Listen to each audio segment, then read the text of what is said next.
আল্লাহ পাক বলেন 5টি গুণাবলী লাগবে পৃথিবীতে নেতৃত্ব দিতে হলে, আর 5টা বদ অভ্যাস থেকে নিজেকে বাঁচানো লাগবে।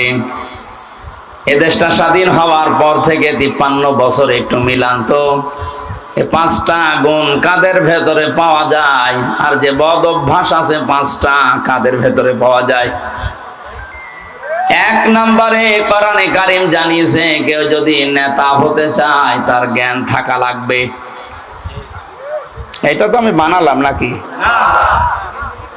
আল্লাহ পাক বলেন, ক্বালা ইন্নাল্লাহা আসতাফাহু আলাইকুম ওয়া যাদাহু বাসতান ফিল ইলমি ওয়াল জিসম ইলা আখিরি আয়াত।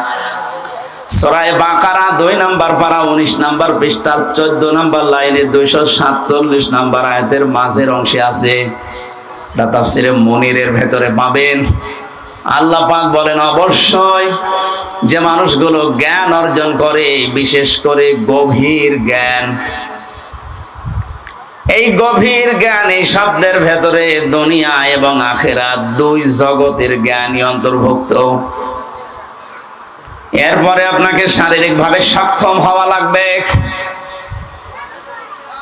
তাহলে 2টা গুণ আয়াতের ভেতরে আল্লাহ আমাদের জানালেন, হে নবী, যারা নেতৃত্ব দিতে চায় দুনিয়ায় তাদেরকে সুগভীর জ্ঞানের অধিকারী হওয়া লাগবে। 2 নম্বরে তারা শারীরিকভাবেও ফিটনেস লাগবে। এবার আপনি মিলান, এই 53 বছরেই মিলান। অনেকেই প্রশ্ন করে, দুনিয়া এবং আখিরাতের যে জ্ঞান, এটা অর্জন করতে হলে তো উভয় জগতেই পড়াশোনা করা লাগবে, উভয় লাইনে। হ্যাঁ, 2 জগতের জ্ঞান যাদের নেই তাদের নেতা আপনি মানলে নিজেও জাহান্নামে যাবেন, সে যেমন যাচ্ছে। অন্ধ মানুষকে যদি বলা হয়, ভাই আমাকে একটু পথ দেখান, ও যেমন খাদে পড়বে আপনাকেও খাদে ফেলবে। এজন্য জ্ঞান থাকা লাগবে, এটা আলো। এটা তার কাছে থাকলে সে দেখিয়ে দেখিয়ে গিয়ে আপনাকে আল্লাহর বানানো বাগান জান্নাতে নিয়ে যেতে পারবে। অনেকে প্রশ্ন করে, এদেশে যারা একামতে দিনের দায়িত্ব পালন করে এদের তো অধিকাংশ গুলো জেনারেল শিক্ষিত, তাতে কি হয়েছে? আপনি ডাক্তার শফিকুর রহমান আমির জামাতের দিকে তাকান, অধ্যাপক মুজিবুর রহমান রাজশাহী, ডাক্তার আব্দুল্লাহ মোহাম্মদ তাহের কুমিল্লা, অধ্যাপক মিয়া গোলাম পরোয়ার, এই যে নামগুলো বললাম, জীবনে কোনোদিন মাদ্রাসার বারান্দায় যায়নি। আমার যতটুকু তাদের সাথে মিলামিশা আছে, আমি যতটুকু তাদের সাথে মিশেছি, আপনি মাদ্রাসায় এই দেশে কোন হুজুর আছে, কোন আলেম আছে অধ্যাপক মিয়া গোলাম পরোয়ারের কাছে, অধ্যাপক মুজিবুর রহমান স্যারের কাছে নিয়ে যান তো দেখি, কোন হুজুর আছে নিয়ে যান। কোন লাইনে পড়বেন আপনি তার কাছে? আপনি তো বলেন যে উভয় জগতে জ্ঞান আলা মানুষ পাওয়া যায় না, যে যাদের নাম বললাম এরা কি গ্রহে অন্য গ্রহে থাকে নাকি? সুতরাং এই মানুষগুলোকে নির্দ্বিধায় অনুসরণ করা যায়, কারণ এরা উভয় জগতেই জ্ঞানী। দুনিয়ার লাইনে আখিরাতের লাইনে 2টা লাইনে তাদের সমান তালে জ্ঞান আছে। যেমন অপারেশন করে মানুষের পেট চিরে, ঠিক মানুষের এই মেধা অপারেশন করতে পারে। আর এক একটা কথা মুক্তার মতো, খায়রুন নাস মাইয়ানফাউন নাস। সেদিন চুয়াডাঙ্গাতে এসে হাদিসটা বলেছিলেন আমিরে জামাত, পৃথিবীতে উত্তম মানুষ আল্লাহর কাছে ওই লোকটা যে লোকটা মানুষের উপকার করছে এবং করবে। শব্দের দিকে খেয়াল করেছেন, খায়রুন নাস মাইয়ানফাউন নাস। নবীজি কিন্তু মাইয়ানফাউল মুসলিমুনা বলেননি, যে যারা মুসলমানের উপকার করে, যারা মুসলমানের কল্যাণ করে তারা আল্লাহর কাছে উত্তম না। খায়রুন নাস মাইয়ানফাউ, এটা মুজারে, বর্তমান ভবিষ্যৎ, প্রেজেন্ট ফিউচার। দুনিয়ায় যারা মানুষের উপকার করছে এবং ভবিষ্যতেও করবে। এই হাদিসটার বাস্তব প্রমাণ আমরা ডাক্তার শফিকুর রহমানের জীবনে দেখতে পাচ্ছি। 5 আগস্টের পর থেকে আপনি তাকান, এই 2-2.5 মাস হয়ে গেল লোকটা বসে আছে। কোথায় কোন ধর্মের মানুষ উনি দেখে না, শুধু মানুষ হলে সেখানে এগিয়ে যাচ্ছে। এদেশে মানুষ আর নেই। কই সবাই তো আমরা এই হাদিসটা মানতে দেখি না। এই হাদিসের সুগভীর যে জ্ঞান উনি ওখান থেকে নেওয়ার পরে বাস্তব জীবনে তার প্র্যাকটিক্যাল লাইফে মিলিয়েছে। এজন্য হাদিস অনুযায়ী বলতে পারি উনি আল্লাহর কাছে উত্তম মানুষ। আপনিও আসেন, আপনিও হয়ে যাবেন। আপনার দ্বারা হয়তো নিজের আত্মীয় স্বজন, নিজের দলীয় লোক, নিজের জাতির লোক হয়তো উপকার পায়, কল্যাণ হয় তাদের। সামগ্রিক ভাবে মানুষ মতো বাচ্চা যারা বিবেচিত, সবার কাছে এগিয়ে যাওয়ার মতো মন তৈরি করা অনেক কঠিন। এটার জন্য জ্ঞান লাগে, শক্তি লাগে। 64 বছর বয়স মুরব্বী মানুষ এখনো বলছে আমি যুবক। আপনি দেখেছেন তার কাজকর্ম। এজন্য আমাদের নেতা যারা হবে সামনে, সে যে দল করুক না কেন, নেতা হতে হলে তার জ্ঞান লাগবে দুনিয়া এবং আখিরাতের, এবং তার শক্তি লাগবে। কথা বলছেন না কেন?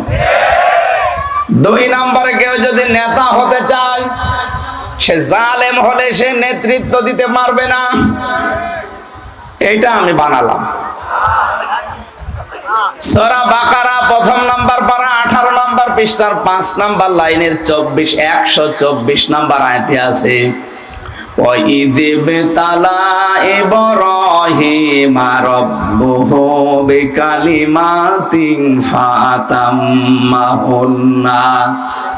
আল্লাহ পাক বলেন, আমি ইব্রাহিমকে বহু কালেমার দ্বারা পরীক্ষা করেছিলাম। যত বিষয়ে দুনিয়া পরীক্ষা নিয়েছি, প্রতিটা পরীক্ষায় তিনি উত্তীর্ণ হয়েছেন। ইব্রাহিম আলাইহিস সালাম কে জানো? জাতির পিতা। কে? এটা বলতে কি ভয় আছে আমাদের? না, কারণ আল্লাহ বানিয়ে দিয়েছেন তাকে। মিল্লাতা বিকুম ইব্রাহিমা হুয়া সাম্মাকুমুল মুসলিমিন। সূরা হজের 78 নম্বর আয়াতের মাঝের অংশে আছে, আল্লাহ বলেন জাতির পিতা হিসাবে আমি ইব্রাহিমকে সিলেক্ট করলাম, কারণ তিনি তোমাদের নাম মুসলমান রেখেছেন। সুতরাং আমরা যদি মুসলিম দাবি করি, আল্লাহর ঘোষণা আমাদের জাতির পিতার নাম ইব্রাহিম। কথা বলে না কেন?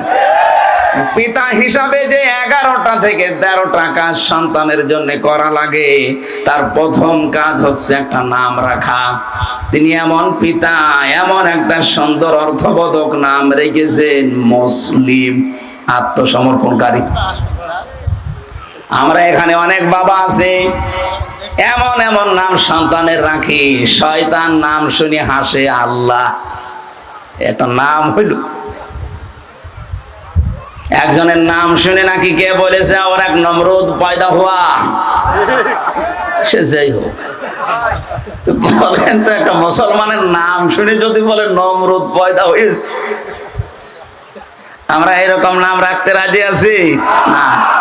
আমাদের নাম থাকবে হয় আল্লাহর সাথে মিল করে, যে আব্দুল গফুর, নাই রসুলের নামের সাথে মিল থাকবে, নাই সাহাবীদের নামের সাথে, অথবা এমন নাম রাখবেন যেটা অর্থবোধক।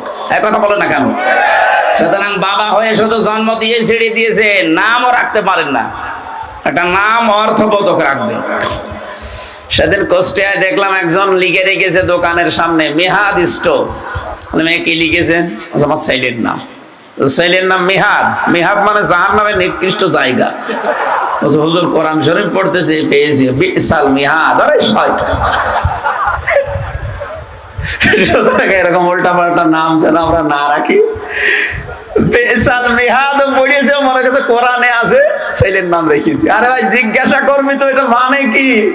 জাহান্নামের নিকৃষ্ট জায়গার নাম মিহাদ। এবার আসেন প্রশ্নে। আমরা যাদেরকে বিশেষ করে বাঙালি জাতির পিতা বলে ঘোষণা দিয়েছি, শব্দটা আপনি ঠিক রাখেন। বাঙালি শুধু বাংলাদেশে বাস করে না, এটা ভারতেও আছে। আপনি মণিপুরে যান, সেখানেও বাঙালি পাবেন, বাংলায় কথা বলছে।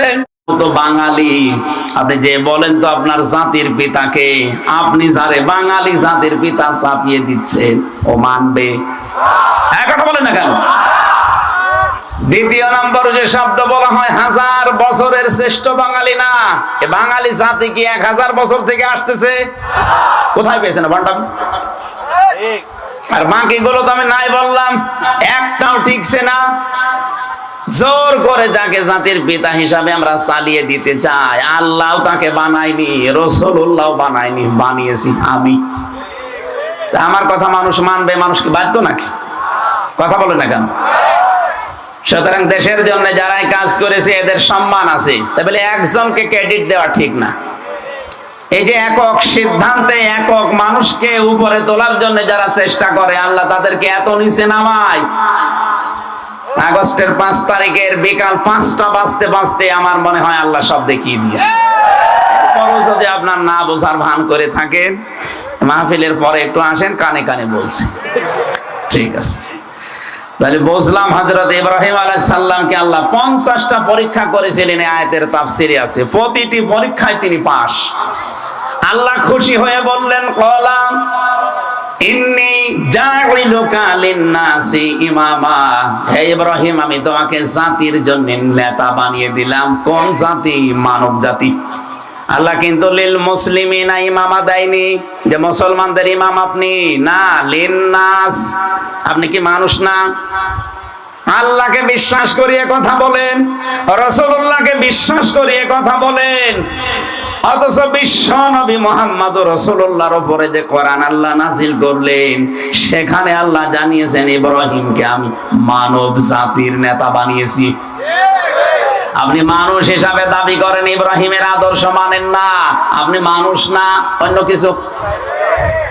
হযরত ইব্রাহিম সঙ্গে সঙ্গে বলেছিলেন, ক্বালা ওয়া মিন যুররিয়াতি,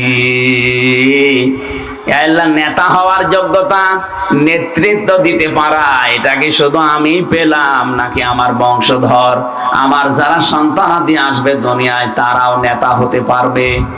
আল্লাহ সাফ জবাব দিয়েছেন, ক্বালা লা ইয়ানালু আহদিজ জালিমিন। একটু ভালো করে শুনুন, ইয়ানালু এটা মুজারে, বর্তমান, ভবিষ্যৎ, প্রেজেন্ট, ফিউচার।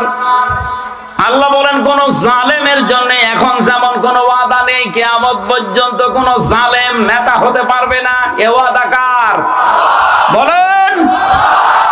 15.5 বছরে দেখেছি, এই সারা দেশের কথা বাদ দিলাম, বাংলাদেশের দিকে তাকান, এই জেলার দিকে তাকান, যে যত বড় জুলুম করেছে সে তত বড় নেতা।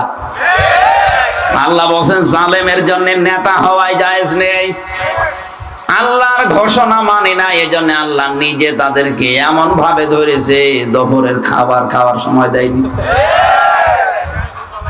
তাহলে ফতোয়া বের হয়েছে এটা যে জালেম নেতা হতে পারবে না, ওদের জন্য নেতৃত্ব দেওয়া অবৈধ। তাহলে আজকে থেকে সামনে যারা আসবে, কেউ যদি জালেম বলে প্রমাণ হয়, তার নেতৃত্ব মানা। আরো জোরে বলেন। 3 নাম্বারটা থাক, একটু ঝামেলা আছে, আগে সবগুলো শেষ করি, পরে যাওয়ার সময় বলে চলে যাবে। 3 নম্বরে নবীজি আল্লাহর কোরআন থেকে জানিয়েছেন নেতা হতে পারবে না মহিলারা। এটা আমি বানিয়েছি নাকি? সূরা নিসা 5 নাম্বার পারার 2 নাম্বার পৃষ্ঠার 11 নাম্বার লাইনে 34 নাম্বার আয়াতের প্রথম অংশে আছে। এত দলিল দিয়েও যদি আপনার মন খারাপ হয়, আমার মনে হয় আপনার বিবেকের উপরে কুকুরে পোশাক করে দিয়েছে। আর কি দলিল দেওয়া যায় বলুন তো? কোরআনের উপরে কোনো দলিল আছে? আমি আয়াত, পারা, পৃষ্ঠা, লাইন, রুকু কোন অংশে আছে তাও বলছি, তাফসিরে ফি জিলালিল কোরআনে আছে। আল্লাহ বলেন মেয়েরা হবে পুরুষের আজ্ঞাবহ, আর পুরুষ হবে এই পৃথিবীর নেতা। আর রিজালু কাওয়ামুনা আলান নিসা, এই আয়াতের তাফসিরে বিশ্ব নবী নিজে একটা হাদিস জানিয়েছেন, ক্বালান নাবিয়্যু সাল্লাল্লাহু আলাইহি ওয়াসাল্লাম লা ইউফলিহা কওমুন, ওই জাতি কখনো সফলতা অর্জন করতে পারছে না, পারবে না। ইফলিহার আগে লান আছে, নবীজি গ্যারান্টি দিচ্ছেন কখনোই সফল হতে পারে না ওই জাতি, পারবেও না যে জাতির নেতা কোন মহিলা। আমার মনে হয় নবীর এই হাদিস 100% সত্য আমরা বিশ্বাস করি, এজন্য 53 বছরে আমাদের উন্নতি নেই। সামনে যেন কোন মহিলা অন্তত চেয়ারে আসতে না পারে। পুরুষ আসবে, কিন্তু পুরুষের ভেতরে জ্ঞান থাকা লাগবে, দুনিয়া আখিরাতের শক্তি থাকা লাগবে। জালেম হলে চলবে না, সীমা লঙ্ঘনকারী হলে চলবে না। আল্লাহর সীমা থেকে যদি কেউ ছিটকে চলে যায় অন্যদিকে, তাকে নেতা মানা জায়েজ নেই।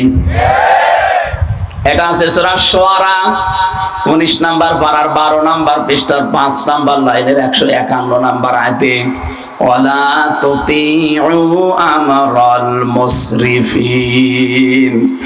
আল্লাহ বলেন তাদের অনুসরণ করা যাবে না, তাদের নেতৃত্ব মানা যাবে না যেই মানুষগুলো ইসরাফ করে, যারা সীমা লঙ্ঘন করে, যারা এই পৃথিবীর ময়দানে যারা সবচাইতে বেশি সীমা লঙ্ঘন করেছে।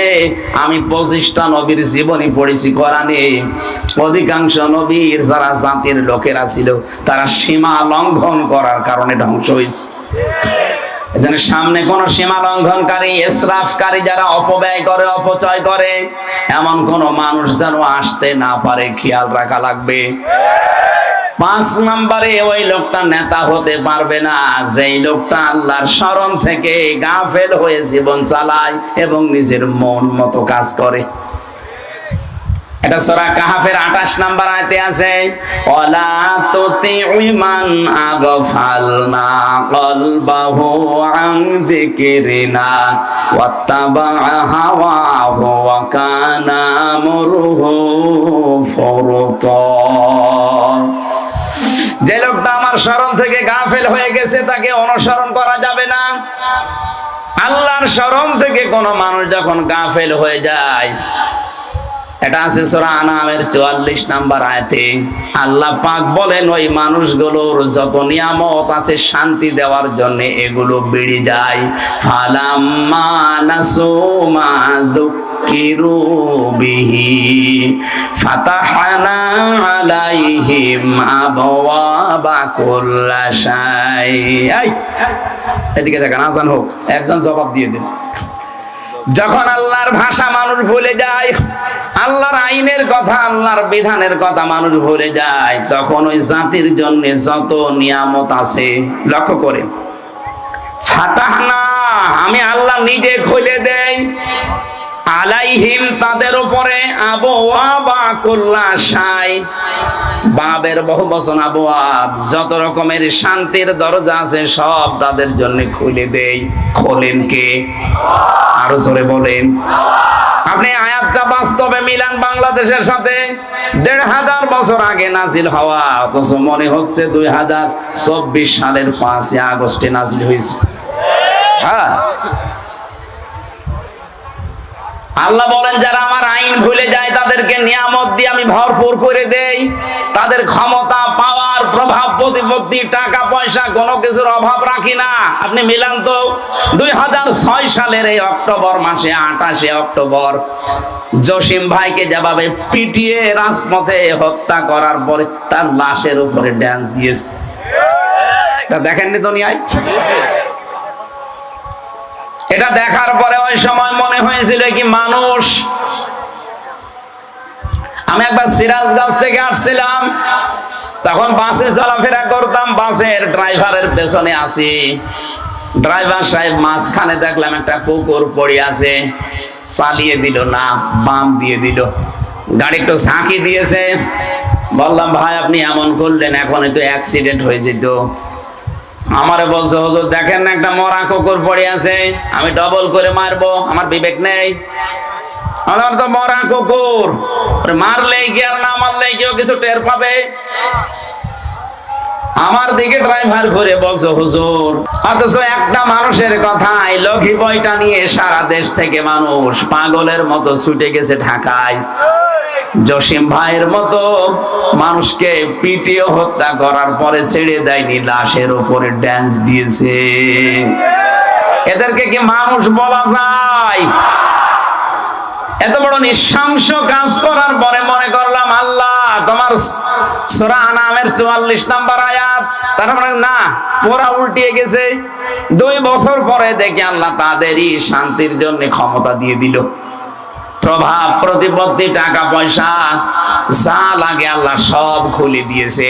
এই যে ফাতাহনা আলাইহিম আবওয়াবা কুল্লা শাই, যত দরজা আছে সব আমি খুলে দিলাম তাদের জন্য। মনে করলাম আল্লাহ তোমার এই কথা এ পর্যন্ত আমি মেনে নিলাম। যারা তোমার আইন ভুলে যায়, তোমার কথা ভুলে যায়, তাদেরকে তুমি নিয়ামত ভরপুর করে দাও, দিয়েছো। এটা তো বেশি দিন থাকার কথা না। 13 সালে মনে করলাম পড়ে যাবে, না টিকে গেল। 18 সালে মনে করলাম পড়ে যাবে, ও আল্লাহ না তাও টিকে গেল। 24 সালে মনে করেছিলাম পড়ে যাবে, দেখলাম না দিনের ভোর রাতে করে ফিরেছি। আমার সাথে যে ওসি সাহেব ছিল জেলখানায়, বাড়ি ওনার ঝিনাইদহ জেলায়, থাকে যশোরে। এলাকায় নানির বাড়ি, আমি নাম নিলাম না। আমারে বলছো হুজুর আপনি আমার নানির এলাকার মানুষ, এই যে ভোট হয়ে গেল, এই ভোটে আমি দায়িত্বে ছিলাম। একেবারে রাত 12টা থেকে ফজরের আজান পর্যন্ত পুরা ভোট আমার লোকজন দিয়ে আমি শুরু করলাম আল্লাহর নাম নিয়ে মারা। পুরাটা শেষ করে ফজরের আজানের একটু আগে গোসল করলাম, ওযু করার পরে নামাজে দাঁড়ালাম। কেন? যা করেছি আল্লাহ যেন মাফ করে দেয়। দেখেন কোরআন শরীফ আমার সামনে, উনি যা বলেছে আমার এই ফাঁসির কন্টেন্সেটের ভেতরে আমি ওইটাই বললাম। উনি মনে মনে করছে সারা রাত যা করেছি বিবেক তো মেনে নিচ্ছে না, এখন একটু নামাজ কালাম পড়ি, তওবা করি। এ তওবা হবে না। এখানে একটা সূক্ষ্ম কথা বলা দরকার। অনেকেই মনে করেন আস্তাগফিরুল্লাহ রাব্বি মিন কুল্লি যামবি ওয়া তুবু ইলাইহি, পড়লাম আর তাওবা হয়ে গেল। এটা একটা তওবার বাক্য। কোন মানুষ যদি তাওবা করতে হয়, অপরাধ করেছেন যার কাছে, তার কাছে স্বীকার করা লাগবে। এই তওবা বাংলাদেশে হয় না। অপরাধ করেছে আমার কাছে, আর কাবা শরীফে যে মাফ চাচ্ছে আল্লাহর কাছে। তুই কি আল্লাহর কাছে অপরাধ করিস? তুই দোষ করলি, আমার 3 বছর জেল খাটালি বিনা কারণে, আর কাবা শরীফ ধরে তওবা করলে হবে? মাফ চাওয়া লাগবে আগে আমার কাছে, আমার স্ত্রীর কাছে, আমার মা বাবার কাছে, আমার ওই 2টা সন্তানের কাছে। কারণ সব চাইতে বেশি কষ্ট পেয়েছে তারা। এই কথা বলে না কেন? এটা বাস্তবতা আমরা বুঝছি না। মাফ চাই একজনের কাছে, অথচ অপরাধ করেছি আর একজনের কাছে না, আপনার মাফ হবে না আপনি যত আস্তাগফিরুল্লাহ পড়েন। উনি সারা রাত মানুষের অধিকার গুলো নষ্ট করে এখন ওযু করে গোসল করে নামাজ পড়ছে। ওর নামাজ কিয়ামত পর্যন্ত পড়লেও কবুল হবে না। 24 সাল পর্যন্ত মনে করলাম আল্লাহ তোমার কোরআনের আয়াতের এই তো শেষ হয়নি। সূরা আনআম 44 নম্বর আয়াত পরের অংশেই তুমি জানিয়েছো যেটা কই ওটা তো দেখি না, ওটা দেখতে কি কিয়ামত হয়ে যাবে নাকি? অথচ দেখতে পেলাম হাত্তা ইযা ফারিহু বিমা উতু, এই হাত্তা ইযা ফারিহু বিমা উতু, আমি তাদেরকে যা দান করেছিলাম, এই ক্ষমতা, এই শান্তি, এই প্রভাব প্রতিপত্তি, এই টাকা পয়সা, এগুলো পাওয়ার পরে যারা আনন্দে আত্মহারা হয়ে মেতেছিল, আখাযনাহুম বাগতাতান, হঠাৎ করে আমি আল্লাহ নিজে তাদেরকে ধরলাম। আপনি মেলান তো, এই 15.5 বছর পরে আমার আল্লাহ নিজে তাদেরকে ধরেছেন। এটা শুধু ছাত্র জনতার কাজ না, আখজ না, আমি আল্লাহ ধরেছি হুম তাদেরকে বাগতাতান, হঠাৎ করে। এই যে হঠাৎ করে ধরার পরে কি হয়েছে? ফাইদা হুম মুবলিসুন, তারা হতাশ হয়ে পড়েছে। তারা নিরাশ হয়ে গেল তাদের জীবনের উপরেও। আপনি তাকান, এরা যে নিরাশ এর বাস্তব প্রমাণ এই দরবেশ নিজের জীবন বাঁচাতে দাড়ি পর্যন্ত কেটে ফেলেছে। মোবিলেশন মিলে যাচ্ছে না, এটার বাস্তব প্রমাণ এই কালামানিক নিজের জীবন বাঁচাতে কলা পাতায় পর্যন্ত শুয়েছিল, ওর বিসিও উড়ে গেছে। এখন সংসার আর মনে হয় ওরা হবে না, বেশি না থাকলে সংসার হবে। আমি যে 5টা কথা বলছিলাম একটা একটা করে, আল্লাহ রাব্বুল আলামিন বলেন এই পৃথিবীর ময়দানে যারা আল্লাহর শরণ থেকে গাফেল হয়ে যায়, যারা নিজের মন মতো কাজ করে, যারা সীমা লঙ্ঘন করে, এরা নেতৃত্ব দেওয়ার গুণাবলী হারিয়ে ফেলেছে। সুতরাং আগামীতে এই দেশে কোন জালেম, কোন সীমা লঙ্ঘনকারী, কোন মহিলা, যে 5টা গুণ বলছিলাম, আল্লাহর শরণ থেকে যারা গাফেল, যারা মন যা চায় তাই করে, এইরকম মানুষ যেন এদেশের নেতৃত্বে আসতে না পারে। কথা বলে না কেন? এ নিষেধ কার? নাকি আমি নিজে নিজে নিষেধ করছি? এখন আপনার বিবেকে কি বলে, ইমানে কি বলে আপনি দেখেন। এগুলো নেতৃত্বে আসতে পারবে না। এই জন্য আমার মনে হয় এই গুণগুলো যাদের ভেতরে এই দেশে আছে তাদের তালিকা করে করে মোড়ে মোড়ে টাঙিয়ে দেওয়া দরকার। কোন জালেম যেন অন্তত কিয়ামতের আগে আর এই দেশে দাঁড় হতে না পারে। যারা আসবে এই গুণের বাইরে যাদের, তারা আসুক। যারা আল্লাহর শরণে থাকে, যারা সীমা লঙ্ঘন করে না, যারা মহিলা না। কথা বলছে না কেন? কারণ মেয়েরা আসলে সফল হওয়া যাবে না। মেয়ে লোক বাদ দিয়ে আপনি নিয়ে আসেন, তাই বলে আবার চাচা এরশাদের মতো নিয়ে আসলে সমস্যা। সকালে বলবে এক কথা, বিকালে বলবে না আমি বলিনি। আমরা চাই যাদের মাজা সোজা আছে, মাজা শক্ত আছে, এইরকম মানুষ আসুক। আমরা অনেকেই মাঝে মাঝে বলি আল্লাহর আইন চাই, সৎ লোকের শাসন চায় না। শব্দটা হওয়া লাগবে যে সালেহ শব্দ আছে, সালেহ শব্দের শাব্দিক অর্থ হচ্ছে শুধু সৎ, শুধু নেক না, যোগ্য। সুতরাং আল্লাহর আইন তো অবশ্যই লাগবে। এই সমাজ যদি পরিবর্তন করা লাগে, 2 নম্বরে যোগ্য এবং সৎ মানুষ লাগবে। এদেশে অনেক সৎ মানুষ কাজ করেছে কিন্তু যোগ্য না, এই জন্য ওই লাইনটাই নষ্ট হয়ে গেছে। আমরা চাই সামনে সৎ হবে একদিকে, 2 নম্বরে যোগ্যতা সম্পূর্ণ হবে। আর এটা তৈরি করার জন্য একটা ফর্মুলা আছে এই দেশে, ইসলামী ছাত্র শিবির আর জামাতি ইসলামী বাংলাদেশ।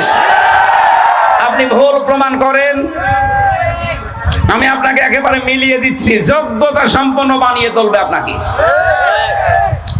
আমার মনে হয় ছোটবেলা থেকে কেউ যদি শুরু করেন, আপনার বিশ্ববিদ্যালয়ে অনার্স মাস্টার্সে 6 বছর লাগে, 6টা বছর আপনি এই সংগঠনে কাজ করেন, আপনি মনে হবে যে বিশ্ববিদ্যালয়ে পাশ করে আসলেন। জীবন পাল্টিয়ে যাবে পুরা, আপনি কন্ট্রোল হয়ে যাবেন নিজের প্রতি। গোপন যে অপরাধ গুলো আছে আপনার বিবেকের তাড়নায় আপনি ছেড়ে দেবেন। শপথ নেওয়ার আগ পর্যন্ত আমার অনেক কিছু উল্টা পাল্টা আমি দেখেছি, কিন্তু এরপরে আমার নিজের জীবন আমারে কন্ট্রোল করে দিয়েছে। আমি চাই আপনিও আসেন, আপনাকে বিশ্ববিদ্যালয়ে পড়িয়ে নিয়ে আসব। কারণ আমাকে যোগ্যতা সম্পন্ন হতে হবে। যোগ্যতা সম্পন্ন না হলে আমার আল্লাহ জীবনে ওই জায়গা আমারে দেবে না। আমি একজন ভাইকে পাঠালাম, জসিম ভাই আছে পাশে, বললাম ভাই আপনি যান তো মাছ কিনে নিয়ে আসেন। যে দেখে ইলিশ মাছ আছে পচা, কি দোকানদারকে বলছে আমার কাছে 2000 টাকা আছে, আমির হামজা পাঠিয়েছে। দোকানদার নাম শুনে বলছে ঠিক আছে 2000 টাকা দিলেই হবে, যদিও আমি এটা 3000 করে বেচছি। পচা মাছ 2000 টাকায় দাম দর করে শেষে আরো 200 টাকা কমিয়েছে। 1800 টাকায় মাছ নিয়ে 2000 টাকার নাম করে আমারে বলছে দোকানদারের আপনার নাম বলার কারণে উনি একটু কম নিয়েছে, অথচ দাম নিয়েছে 1800 টাকা। এখন ওই মাছ নিয়ে আসলে পোড়া মাছটাই লস। কথা বলছেন এখানে। যে লোককে পাঠিয়েছিলাম ওনার মাথার স্ক্রু হালকা ঢিলা, এই জন্য এইরকম মাছ নিয়েছে। 1800 টাকার 1800 টাকায় আমার আমার মনে হয় পানিতে ফেলা, যদিও 200 টাকাও মারিং কাটিং করিস। আর একজনকে পাঠালাম, সে এত চালাকি করতে গিয়ে 2000 টাকার জায়গায় ওই 1000 টাকার মাছ কিনেছে আর 1000 টাকা গায়েব করে দিয়েছে। আমার এসে বলছে দাম অনেক ছিল, আমার জন্য আর আপনার নামের কারণে কমিয়েছে। এখন বলেন তো, আগের যেটারে পাঠিয়েছিলাম ওই লোকটার কাছে আমার মাছটা যা ছিল তো পোড়াতায় পানিতে ফেলা লেগেছে। কথা বলেন না কেন? ওর যোগ্যতা ছিল না মাছ কিনা, চিনে কিনা। কিন্তু আর পরের যাকে চালাক মনে করে পাঠিয়েছি উনিও মাছ কিনেছিলেন, কিন্তু 1000 টাকা মারিং কাটিং করিস। বাকি যাই কিনেছে অন্তত মাছটা খারাপ না, খাওয়া যাবে। আমরা এখনো পর্যন্ত 2000 টাকার মাছ 2000 টাকায় যেন কিনে পোড়াটা কাজে লাগানো যায়, এই যোগ্যতা সম্পন্ন হতে পারিনি। এই জন্য আল্লাহ এখনো আমাদেরকে এই দেশটা হাতে দেয়নি। দিয়েছিল ওই লোকটাকে, যে লোকটা 1000 টাকা মারিং কাটিং করে আর 1000 টাকার মাছ কিনতে পারে। আমরা ওই রকম চাই না, আমরা চাই এমন মানুষ যে 2000 টাকায় কাজে লাগাতে পারে। এই জন্য আমরা শুধু আল্লাহর আইন দিয়ে হবে না, আইনের পাশাপাশি সৎ এবং যোগ্য হওয়া লাগবে। কথা বলে না কেন? আল্লাহ এরকম নেতৃত্ব যেন আমাদের সামনে এনে দেন, বলেন আমিন। কোরআনে কারীম থেকে আমরা মাত্র একটা আয়াত পড়েছি, বিশ্ব নবীর লক্ষ লক্ষ হাদিস থেকে একটা হাদিসের 5 ভাগের 1 ভাগ পড়েছি। আমার যতটুকু আয়াতের উপরে আল্লাহ জ্ঞান দিয়েছে, এই আধা ঘন্টা 1 ঘন্টা না, আমার সারা জীবনের ভেতরে কথা আছে, এত কথা লুকানো। সবচাইতে মেন কথা এখানে, আমাদের এই দেশে বেশিরভাগ আমরা দিন মনে করি যাকে, দিন মানে অধিকাংশ মানুষ দিন কি ধর্ম, দিন কি, অথচ 19টা অর্থ পেয়েছি আমি দিন শব্দের, একটাও দিন মানে ধর্ম লেখা নেই। এর আসল যে অর্থগুলো আছে ওইগুলো আমরা অনেকে জানি না। দিনের প্রথম অর্থ আছে কোরআনে, দিন মানে বিচার। দিন মানে কি? প্রতিদিন আপনার মুখ দিয়ে এই কথা কিন্তু আল্লাহ বের করে নেয়, মালিক ইয়াউমিদ্দিন। আল্লাহ মালিক, কিন্তু বিচার দিনের। কোন দিনের? তাহলে দিন মানে ধর্ম না দিন মানে বিচার দিন? এটা যারা বিশ্বাস করে যে বিচার দিন একটা আছে, আমার কিন্তু বিচার করা হবে ওই দিন, ওর জীবন পাল্টাতে আর কিচ্ছু লাগবে না। এক কথা বলে না কেন? 15.5 বছরে যারা এই 36,000 32,000 কোটি টাকা মারিং কাটিং করেছে, এক একজন 75,000 কোটি টাকা মারিং কাটিং করেছে ইসলামী ব্যাংক থেকে। এই মানুষগুলো দিন মানে ধর্ম বিশ্বাস করে, দিন মানে কিয়ামতের দিন, এটা তারা বিশ্বাস করে না। যদি বিশ্বাস করতো যে কিয়ামতের দিন জবাব দেওয়া লাগবে আমারে আল্লাহর সামনে দাঁড়িয়ে, ওর জীবন পাল্টিয়ে যেত। মেয়ের ফ্রিজ কেনার জন্য 2.5 লাখ টাকা খরচ করে, অথচ পাশের বাড়ির সলিমদ্দির ছেলে পরীক্ষা দিতে পারে না, সেখানে 5,000 টাকা দিতে ও রাজি না। ও যদি কিয়ামতে বিশ্বাস করতো, 2.5 লাখ টাকা দিয়ে ফ্রিজ না কিনে এর 10,000 টাকা 5,000 টাকা ছেলের পেছনে খরচ করতো। হযরত আবু বকর সিদ্দিকের জীবন পড়েছিলাম, তিনিও রাষ্ট্র ক্ষমতায় আছেন। তার সন্তান এসে বলে, বাবা আমি পায়েস খেতে চাই। মাকে বলো, মা বলছে না ওইরকম পরিবেশ নেই। স্বামীকে বলার পরে হযরত আবু বকর বললেন, দেখো আমার তো ওই পরিবেশ নেই, আমি একটু বাইতুল মালে যাই। বাইতুল মালের যিনি খাজানচি ছিলেন, অর্থমন্ত্রী, বললেন আমাকে আগামী মাসের বেতনটা দিয়ে দাও। বাইতুল মালে যিনি আছেন দায়িত্ব, সে ওই রকম ডাক দিয়ে বলে, খলিফা আগামী মাসের বেতন চান, একটু লিখে দেন তো যে আগামী মাস পর্যন্ত আপনি বেঁচে থাকবেন, আগামী মাস পর্যন্ত জনগণ আপনাকে চেয়ারে বসিয়ে রাখবে, ওইটা একটু লিখে দেন, তারপরে আগামী মাসের বেতন দেব। আমার মনে হয় এই দেশে যত দায়িত্বশীল মানুষ ছিল, 1628 জন মানুষ চেয়ারে বসে দায়িত্ব পালন করেছে। এই প্রত্যেকটা মানুষ যদি যিনি পালিয়েছে ওনার কাছে এইরকম কথা বলতে পারতো, এই দেশটা দাঁড়িয়ে যেত। দেশটা পুরো ফোকলা হয়ে গেছে। বাড়িতে আসার পরে বললেন, স্ত্রী সম্ভব না, আমার ওরা গ্যারান্টি চাই জনগণ আমাকে 1 মাস রাখবে কিনা, এমনকি আমার কি আগামী 1 মাস হায়াত আছে এটা আমাকে লিখে দিতে বলে। আমার তো কোনো গ্যারান্টি নেই, আমি লিখে দেব কি?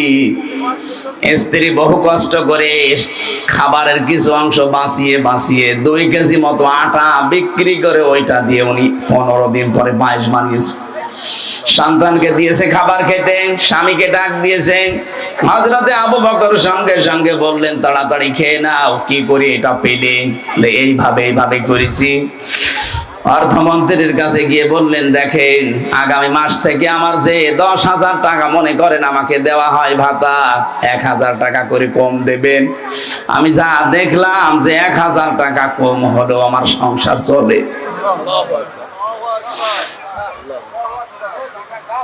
আমাদের দেশে যারা দায়িত্বে ছিল, আপনি রাগ করবেন না, একটু মিলান তো। এই মানুষগুলো যদি সত্যি আমরা এরকম পেতাম, এই 15 বছর যারা ছিল দেশটা মিনি জান্নাত বানিয়ে ফেলতে পারত। মাওলানা মতিউর রহমান নিজামী রাষ্ট্রের দায়িত্ব পালন করার পরে বাজেট যা ছিল ওই মন্ত্রণালয়ে, নিজের মন্ত্রণালয়ে সব শেষ করার পরে ওই টাকা যেগুলো উদ্বৃত্ত ফেরত দিয়েছে পৃথিবীর ইতিহাসে আমার মনে হয় এটাই প্রথম। এরপরও দলিল চান যে কাকে মানে আপনি টের পাচ্ছেন না কাকে? আবার নাম ধরে বলা লাগবে আপনার কাছে। 15.5 বছর কোথা থেকে কোথায় গিয়েছেন আমাদের কুষ্টিয়ার এই 2জন নাম করা মানুষ, বলেন তো? তারা যদি হযরতে আবু বকরের ওই নিয়মটা মানতো, দিন মানে যদি বিশ্বাস করতো যে বিচার দিন, কিয়ামতের দিন আমারও একদিন বিচার হবে, তাদেরও আচরণ আবু বকরের মতো হয়ে যেত। যারা এটা বিশ্বাস করে তাদের জীবন ঠিক ওই রকম কায়দায় চলছে। এই জন্য দিন মানে ধর্ম না, দিন মানে প্রথম অর্থ কিয়ামতের দিন। এটার দৃঢ় বিশ্বাস নিয়ে আসা লাগবে। 2 নম্বরে দিনের অর্থ আমি পেয়েছি, দিন মানে আনুগত্য। 3 নম্বরে পেয়েছি দিন মানে জীবন ব্যবস্থা। 4 নম্বরে পেয়েছি দিন মানে রাষ্ট্রীয় বিধান। এটা আজ আমরা অনেকে এখনো ক্লিয়ার না। এটা ফেরাউন ক্লিয়ার ছিল। ফেরাউন জাতির লোককে বলেছিল, ক্বালা ফিরআউনু যারুনি আকতুল মূসা ওয়ালিয়াদউ রাব্বা ইন্নী আখাফু আইয়ুবাদদিলা দীনাকুম ইলা আখিরি আয়া। সূরা মুমিনের 26 নম্বর আয়াতের প্রথম অংশে আছে, ফেরাউন বলেছে আমাকে ছেড়ে দাও, আমি মুসাকে হত্যা করব। সে তার রবকে ডাকুক। আমি ভয় পাচ্ছি, আমি আশঙ্কা করছি সে আমার রাষ্ট্রের যে নিয়ম নীতি পাল্টিয়ে ফেলবে। তাহলে দিন মানে রাষ্ট্রের নিয়ম নীতি। যারা এই কথা বুঝে ফেলেছে, যেই মানুষগুলো, তারাই কিন্তু এই মানুষগুলোকে আর উপরে উঠতে দেয় না। যারা জানে যে দিন মানে রাষ্ট্রীয় বিধান, অনেকেই জানে দেশে এটা যদি যারা একামতের দিনের দায়িত্ব পালন করে, এরা যদি সত্যি এই জায়গায় আসতে পারে, এখানে এসে আগে নামাজ পড়ার নিয়ে আসবে না, রোজা রাখা নিয়ে আসবে না, ওরা আল্লাহর বিধান কায়েম করে বানানো নিয়ম নীতি পাল্টিয়ে ফেলবে। দিন মানে ধর্ম, দিন মানে না, দিন মানে ধর্ম নয়। আমি যে অর্থগুলো বলছি দেখেন তো ধর্ম আছে কিনা। দিন মানে 1 নম্বরে কিয়ামতের দিন, দিন মানে 2 নম্বরে আনুগত্য, 3 নম্বরে জীবন বিধান, 4 নম্বরে রাষ্ট্রীয় বিধান, 5 নম্বরে ইবাদত, 5 নম্বরে কি, 6 নম্বরে একেবারে আত্মসমর্পণ করা। কোরআন শরীফে 19টা অর্থে আমি দিন পেলাম। প্রত্যেকের জন্য আলাদা আলাদা দিন আছে। এই যে গাছের দিন আছে, আল্লাহ আয়াতে তাই জানিয়েছেন, আফা গায়রা দীনিল্লাহি ইয়াবগুন ওয়ালাহু আসলামা মান ফিস সামাওয়াতি ওয়াল আরদ তাওআন ওয়া কারহা ওয়া ইলাইহি ইরজাউন। তোমরা কি আল্লাহর দিন বাদ দিয়ে, আল্লাহর নিয়ম নীতি জীবন ব্যবস্থা, আল্লাহর আইন বাদ দিয়ে পৃথিবীর অন্য কিছু তালাশ করো নাকি? অথচ আসমান জমিনে যা আছে সব আল্লাহর বিধানের সামনে ইচ্ছায় অনিচ্ছায় তারা মাথা নত করে দিয়েছে। এটা গাছের দিকে তাকান, বিকাল হতে হতে দেখবেন লম্বা করে একটা ছায়া ফেলে দেবে। এক কথা বলছে না কেন? আপনি তাকিয়ে থাকেন, দেখেন ওরা কেউ কি কানে কানে বলে দিচ্ছে। সন্ধ্যা যখন নামবে আসরের পর থেকে দেখবেন নিজের ছায়াটা লম্বা করে আমার আল্লাহকে একটা সেজদা দিয়ে, এইটা ওর দিন। হাঁস মুরগি গুলো সন্ধ্যা লাগার সঙ্গে সঙ্গে নিজের ঘরের দিকে ছুটতে থাকে, এইটা তার দিন। যাকে যেই বিধান আল্লাহ শিখিয়েছেন ওইটাও পালন করে যাচ্ছে, তারা মানতে বাধ্য। সূর্য পর্যন্ত শুধুমাত্র মানুষ আর জিন, এদেরকে আমার আল্লাহ দিন দিয়েছেন, কিন্তু মানতে বাধ্য করেননি। মানতে বাধ্য করলে আপনার জন্য জান্নাত আর জাহান্নাম এটা থাকতো না। আপনি মানতে বাধ্য না, কিন্তু যদি মেনে নিতে পারেন তাহলে আপনি জান্নাতি, না মানলে জাহান্নামী। এই জন্য আমরা চাই, ইচ্ছাই হোক অনিচ্ছাই হোক, ওরা যেমন সবাই আল্লাহর বিধান মেনে শান্তিতে আছে, এক গাছ আর এক গাছকে মেরে ফেলেছে, কোনোদিন শুনেছেন? আমরা যদি আল্লাহর দিন ওদের মতো মেনে নিতে পারি, আমাদের দ্বারাও দুনিয়ার কেউ আক্রান্ত হবে না, উপকৃত হবে। সামনে আসরের নামাজ, গুরুত্বপূর্ণ। 40 বাজে, আমার মনে হয় ঠিক হবে না। আসরের নামাজটা আগে শেষ করি, আর আপনারা বললাম যে আরো আগে তুলে দিন, অথবা আসরের নামাজ পড়ে যদি তুলতেন তাও মাগরিব পর্যন্ত 1 ঘন্টা 15 মিনিট সময় থাকতো। এই সময়টা আসলে গরমে এভাবে হয় না। আগামীতে কোনো জায়গায় নিয়ে আসলে দিনের বেলায় তাহলে আসর থেকে মাগরিব এই সময় দেবেন, আর রাতে দিলে এসার পরে দেবেন। আমার কয়েকটা অনুষ্ঠান এখনো সামনে আছে, ওই সময় ইনশাল্লাহ কথা বলবো। আল্লাহুম্মা আমিন।